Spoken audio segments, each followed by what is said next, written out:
தற்போதைய அண்மை செய்தியை பார்த்துக் கொண்டிருக்கிறோம்.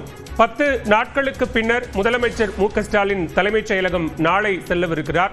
உடல்நலக்குறைவால் மருத்துவமனையில் சிகிச்சை பெற்று வந்த முதலமைச்சர் மு.க.ஸ்டாலின் தற்போது நாளை 10 நாட்களுக்கு பின்னர் தலைமைச் செயலகம் செல்ல இருக்கிறார்.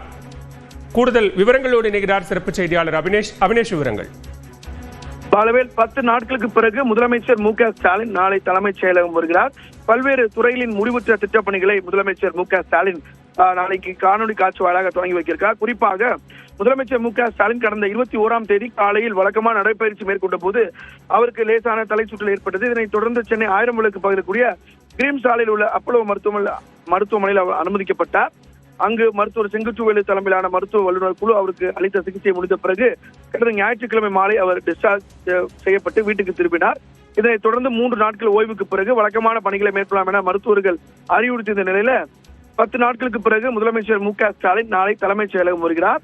அதன்படி நாளை தலைமைச் செயலகத்தில் பல்வேறு துறைகளின் முடிவுற்ற திட்டப்பணிகளையும் முதலமைச்சர் மு.க.ஸ்டாலின் தொடங்கி வைக்கிறார். குறிப்பாக பத்திரப்பதிவு மற்றும் வணிக வரித்துறையில் புதிய கட்டிடங்களை காணொலி காட்சி வாயிலாக திறந்து வைக்கிறார்.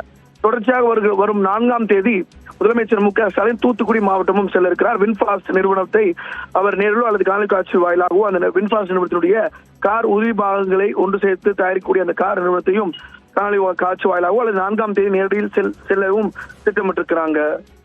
பாலவே, விவரங்களுக்கு நன்றி அபினேஷ்.